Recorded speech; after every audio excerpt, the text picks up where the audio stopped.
The Florida Panthers are as close to a perfect team as I can remember. Mm-hmm. They're so stupidly, preposterously in tune with each other. Like, I know their free agent situation's very tricky. Mm-hmm. I think Reinhardt's going to be back. I don't think that's going to be a problem. Montour probably will not be. There's an article in The Athletic about that. Montour's a problem. Outside of Montour, like, it's funny, the Panthers haven't even won this cup yet. I mean, they're a win away, but you never know. Oilers could be the first team since 1942. Toronto Maple Leafs. Detroit Red Wings, let's just say, too. Yeah. Beat the Detroit Red Wings. Beat the Detroit Red Wings, piece of crap.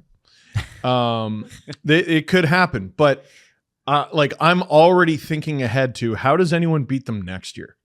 Like, oh, yeah. They're because they're not blowing by opponents. Like yesterday in the Cup Check video, I sort of went through like the past few Cup winners and how they won. Yep. The Vegas Golden Knights were this unmovable group of dudes who were bigger than you, and they were really good at hockey, but their identity is we're bigger than you and we're going to run you over. And also, have you met our friend John? And Colorado overwhelmed you. Crazy speed, crazy action, crazy intensity. Tampa Bay had a little bit of everything, but I think they were just more skilled than you. They had more firepower than you, and you can keep going back, and I'm not going to do every damn team. The Panthers, the 1977 Montreal Canadiens. Oh, you know, Ken Dryden and net. Monopoly on all the Quebecois players was pretty good. It turned out to be an all right deal. Turned out to be pretty cool. Yeah. No, the Panthers are the most cohesive unit I can think of ever. Like, even more than the 2011 Bruins. That was a cohesive. It was a cohesive unit. That was a really interesting roster. It was kind of like a mosaic. Like, we have this section of a roster that beats your ass, and we have this section of the roster that skates you into the dirt, and we have designated Sasha Barkov, Patrice Bergeron, and or vice versa. But the Panthers scored like 3 goals yesterday because they telekinetically knew where each other was going to be, and the Oilers, not really by their fault, can't keep up mentally. Like the Mike Smith giveaway. Mm-hmm. It's a giveaway. It's bad. It's no good. But if Holloway stays on Tarasenko, it doesn't happen. Or the chances of it happening are reduced. Tarasenko read it. Holloway didn't. The 2-on-1 where Barkov scored. It's not even a bad pinch from Ekholm, really. Reinhardt and Barkov read it. I think it was Reinhardt to Barkov to Rodriguez back to Barkov, if I'm not mistaken. Panthers read it. Oilers didn't. Right. It's just play after play after play of the Panthers reading something the Oilers didn't. You said Mike Smith giveaway, by the way. Did I say Mike Smith? You did. Just now? Just now. Like the first one that you talked about. I can't wait till she's sleep trained, dude. Oh my God. I think we know what you mean, the goalie. Stuart Skinner. That's right. Jeff Skinner, as I called him. I called him that yesterday. Oh, did you? Also. Okay. Yeah. It's hard. It is hard. You say some guy's name the vast majority of the time. Mm-hmm. Anyway, it's not about the Oilers being crap, and like Darnell Nurse had another play where he didn't look very good and he could have made another decision, but it's not that the Panthers are more skilled than you. They have very skilled players, but it's not about that. They're not overwhelming. It's not that they're faster than you. They have speed, but they're not overwhelming. They are smarter than any team in the National Hockey League. I've got such a respect for them after all this. Like, we painted them into this violence corner, and they are very violent. Not tough, violent. They're the smartest hockey team in the world. There you go. Jesse? Yeah, it's a masterclass on how to play hockey. And my favorite, because I had to go back and watch the game this morning because we were doing the thing from BP and with Steve yelling and all that stuff. You can't really get into the minutiae of the game and everything. Yeah. Watching back, like, my favorite goal from yesterday is the first one where Sam Reinhart gets the goal. But that whole play is driven by Sasha Barkov being unrelenting on Evan Bouchard. The play starts from their own blue line where Bouchard just has the puck in the offensive zone by the blue line, and he's gonna like make a play, he's gonna do whatever, but Barkov's on his ass. And no other team plays like this at all moments of the game. And whenever the Panthers scored that game, it wasn't like through a bunch of zone time. It was through, hey, we made a great play, one defensive play, and we turned it around. We made it into a goal. You can confirm this, but the highlights on NHL.com for all 4 Panthers goals begins in their end. Yeah, I'm pretty sure all of them do. Yeah. Every goal. It's insane. So you're talking about Barkov on Bouchard, which is true. But the matchup I was looking at was Forsling and McDavid. Because McDavid's trying to do his McDavid thing, and Forsling's on him like shit on Velcro. And the puck goes the other way, and McDavid doesn't pay Forsling the same favor. No. But like you actually have the perfect screen on your screen right there. I was going to go back actually. Yeah, no, but this is perfect. This is what I tried to talk about in the Cup Check video is Reinhardt's coming in and McDavid's sort of in this no man's land and he like daintily puts his stick on him. I didn't realize this was 4-on-4, but maybe that's why he lost him because, it wasn't 5-on-5 and you miss your assignment a little bit. But he just sort of lamely puts his stick on him. But like, there's a man there for that. There's a man there for Reinhardt, and it's Ekholm. No one is on Forsling at the point, and Forsling does what all good offensive players do. I know he's a defenseman, but he does what all good offensive players do, and he makes you forget he exists. He got a goal against the Rangers like this last round, where it's him and like 20 feet of white ice in front of him. Just be very, very quiet, and he sneaks in. And then it's a 50-50 shot. Reinhardt gets his stick on the puck or Ekholm ties him up. But you can't give Forsling this much time and space. The play I'm talking about from the Rangers series, he just cranked the thing into the net. Also, I think of note to support both of you here is that the Oilers had consecutive power plays leading into this 4-on-4. The stat that they showed on the broadcast yesterday, I pointed up in the TV and several people who were there gasped. Because they had, I think it was like 5 4-on-4 power play goals or whatever in their series, which, what is that like? The Leafs had 1. They're 0 for 10 through 3 games.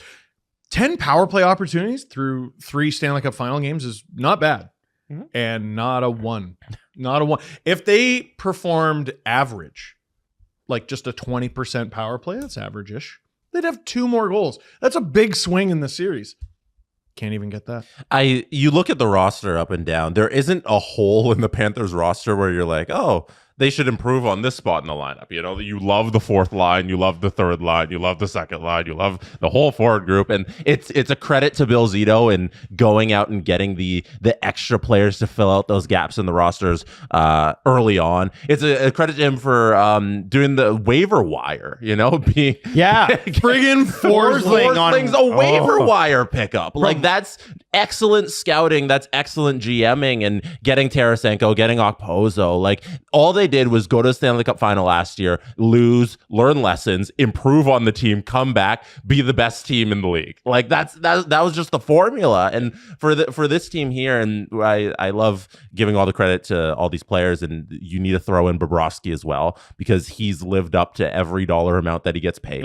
He's been the best goalie these playoffs. He's been the best goalie in this series. And I believe right now, as it sits, he has the highest save percentage ever in a Stanley Cup final. Wow. He's going to set the record if he has just a really good game in game number 4 and they close it out. He'll have the record for highest save percentage ever in a Stanley Cup final. And that dude has just been another excellent part of this incredible team. And he's still allowed 4 goals, though. The other thing I want to ask is just like, okay, what changed that much about the Florida roster this year to last? The main characters are still here, except Nick Cousins is just not playing every game anymore because they're deeper. Yeah. And you have, I think they have, what is it? Oliver Ekman-Larsson. Who's old? Oliver Ekman-Larsson. Right. He's older. He's not what he used to be. Like he's not. Tarasenko is an ad, but he's 3rd line, right? He's like. But you look back half of prime / beginning the back half. But my point is that when they the people that they added, like nobody was expecting huge things, I don't think, from Niko Mikkola or Dmitry Kulikov I or like Mikkola. yeah, okay, But not doesn't mean that you much. don't like them. Yeah. No. I'm saying, like, is anybody expecting these types of performances? And they are finding them from guys that, no offense to Luosterainen, but he's been really great. Well, I think they have some underrated players. Yeah. And you're sitting Cousins and Lomberg and these guys that are two fourth liners who I think would be an improvement on nearly every team in the league. Like Lomberg's a great player. yeah, he I rules. can't believe they sit the guy. And Nick Cousins ended the Leaf season last year. Yeah, And he's not even playing. It's crazy. he's ended careers, I think. Yeah, probably. But he I think the Panthers became more cohesive, so they've had more time together. And the reason I brought up the age thing is they've taken a step. Like Lundell is young. He's Yep. just a little bit older and a little bit better. Yep. Luosterainen, a little bit older, a little bit better. I think instead of having a rotating cast, like Nick Cousins is either on the fourth line or on the second line, instead of that, they found like Rodriguez was a really underratedly crazy signing for the Panthers. Yes. Because you look at their top unit is Verhaeghe, Barkov, Reinhart. They had all those guys last year. Reinhart has obviously taken a massive step from last year. And he's more in tune with those guys. He's just been with them longer. Mm-hmm. He's no longer Reinhart, who was traded from the Sabres. He's Sam Reinhart, Florida Panther. Right. Second line, instead of Tkachuk, Bennett, and maybe Cousins, Mm-hmm. it's Tkachuk, Bennett, Rodriguez. Forever and ever, amen. Third, like, how many times have they even changed their lines? I haven't These seen a lot of playoffs. shifting of that. And that's interesting. Keith Acton brings that up in the interview. Yeah. And he said one of the things, and I'm not going to blow anything crazy, like I'm not blowing the great stories here, but he did say you see a lot of shifting in the Oilers lineups. Mm-hmm. And he said, but with a team like the Panthers, they knew with about 15 games to go in the regular season, Mm-hmm. this is my role. These are what the lines are pretty much going to be. And that's what we're rolling with because these are the best combinations. And they've basically stuck to it. You don't see a ton of adjustments with Paul Maurice. Well, and not to make everything about the Leafs, but I know a lot of Leaf fans listen to the show. Like last night watching them, it sort of made me think about them. So that 15 games to go thing. How many games did Matthew Nyes have before his first playoff run with the Leafs? 10? I think it was 3. Oh, really? Yeah, it was way No, it was less. Caulfield had 10. Caulfield had 10. Yeah. The And- lesser Caulfield. The better Caulfield's with Toronto. Yes, that's right. Well, and then you're watching the fourth line go out there for the Panthers and play meaningful, effective minutes in the final 10 minutes of a third period where they're leading. We'd kill Keefe for that. For putting out a fourth line? What are you doing putting the fourth line They have out a there? good fourth line. They It's have a good- crazy. Kevin Stenlund, as long as we're talking about additions, Do it. dude, like you talk about irrationally loving role players. That's a great role player. That's your guy? Really, really good. Is that your man? Well, I feel like he was with the Blue Jackets minor league team. And when we were doing the mock draft for Seattle, I said they should get him. Because he had like decent numbers in the minors and he's 6'5". I'm sorry. Why don't we want this player? And instead, Seattle opted to pick someone who they just let walk. And For no then he ended up in Winnipeg and then Florida. Winnipeg had him last year. That's right. He was in Winnipeg. So, like, again, Columbus also fumbled that bag. I just want to throw that of out. course they did. As I mean, they they're often Columbus. do. You don't get to where they are by fluke. They made a lot of great additions. What's blowing my mind, though, because Jesse made such a good point before the playoffs even began. I think it was around the trade deadline. And I haven't been able to stop thinking about it. So you talked about having a number one defenseman. And teams who win the Stanley Cup have a number one defenseman. Mm-hmm. So I can do this quickly, so don't groan at them, but all the teams of the cap era. So you go back to 2006, the Hurricanes are a definite outlier because their top 3 defensive point scorers were František Cabriolet, Brett Hedican, and Aaron Ward. That's an anomaly. Mm-hmm. The next year, to fill in for the lack of stars they had on defense, the Ducks had 2 with Niedermeyer Pronger. 08, you have Nick Lidstrom. 09, you have Chris Letang. 10, you have Keith. 11, you have Chara. 12, you have Doughty. or 13 Keith, 14 Doughty, 15 Keith. Mm-hmm. Those two teams make it real easy. Letang, John Carlson. John Carlson on his best couple of years. Yes. too. Yeah. He was unbelievable. Prime. Like Carlson. 30 goal John Carlson. Alex Pietrangelo, Hedman, Makar, Pietrangelo again. Who's the Panthers' marquee guy? Like Montour, I think. Ekblad, No. I think. Ekblad Forsling. Like It's a pairing, pair. The pairing itself. So you know. but in terms of marquee guys, and like that, I said Letang 3 times for the Penguins. I'm pretty sure during one of their runs he like wasn't even there. Yeah, he played like 3 games or something. He was injured. As an aside, why so did I Ron Hainsey, Why did I think John Carlson scored 30 goals? He only ever had Mike Green, Mike Green. the other right-handed. Thank you, sorry. Ace. that Apologies they had. for that. Yeah, but Carlson was like a 70-point guy. Yes, he Like, was. he definitely put up 75. points. Probably what you're thinking. 70, 75, 71 assist machine. There you He was go. I want to extremely- know what you is guys think of this. still good. No, but just to finish off Steve's point, the way the Panthers are doing it is pretty unique in that they don't have the number one who stands out, but that I think that makes them stronger. That's a crazy top 3 Yeah. of Montour. Even the depth. Yeah. OEL's their third pairing. Like, Why we underrated that? The cap screws up everyone's perception of everybody. Just because Oliver Ekman-Larsson should not have been making 8 doesn't mean him at what is he making? Like 3? yeah, because the Canucks are still paying half, right? Yeah, and the Canucks probably used him in too big of a role as well. And now he's on this team where it's like, hey, remember how you were like one of the best defensemen in the NHL like 5 seconds ago? Yeah.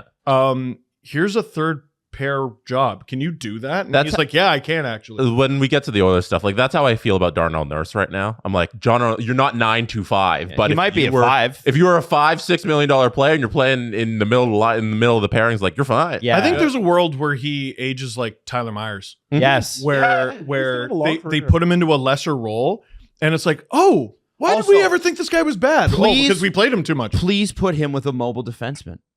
Please don't put him with Cody Ceci. Why do you think that, guys? That matters. That matters. And, matters. And just to clean up the Bobrovsky stat I was giving out about his highest save percentage in Stanley Cup final history, he lost it with the 3rd goal. So now he's Bobrovsky. he currently sits 6th, the best all time, but he can move back up, with a couple more saves. So I want to see if he can get to the 972 that Patrick Waugh had. That's the all-time record. And that's Montreal. Yeah. Or is my that the God. Avalanche series? It's the Avalanche 95-96. So against the Panthers. Against the Panthers, yeah, that was Wow. that 4-game sweep. He set the all-time record for save percentage in a Stanley Cup final. So Bobrovsky, if he like stands on his head for 30 saves or something, he can get back up to that 974. Let's But not forget Rogie Vachon. I was but going to ask where Bobrovsky Tim had Thomas the is. record through at least the first 2 goals in the game, and then he lost it with the last one. Very cool. The cap era record is 967. Yeah, Tim Thomas. Tim Thomas. So Bobrovsky's right here at 955 with his. if That's you a cool calculate stat. this. Yeah, can we just talk about how much Thomas deserved that Conn Smythe because he had a 967 and still lost 3 games? How? That's a great point. He had a 960. He's stopping 96.7% of the shots. Luongo was good in that Everyone series. amongst Luongo, everyone in well, the top 7 except for when he wasn't. Until the last game. Yeah. amongst everyone in the top 17, he's the only one to go to game 7. Wow. That in the top 17.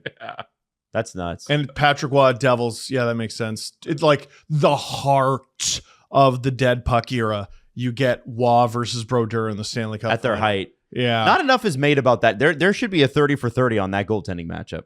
It was a great series. Brodeur, Waugh, 7 games, guys. That's I know. crazy. I know. I forgot that even happened. It's one of those things. And then where, before like, that, it was Brodeur, Belfour.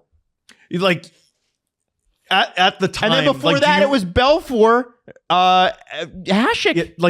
It's at the time, do you realize what you're watching? You know what I mean? Those are the 3 best goaltending matchups in NHL history for consecutive cups. Look at that. The more okay, over the years, it's been like, man, I watched you in high school. Yeah. Now it's like, I've been watching you since I was a kid. And now it's, I've been watching you my whole life. And I'm like, what? Oh my God. Like when we talk about stuff from the early 2000s and late 90s, like there's people listening right now who are like, yes, old man. And what about them? Yeah.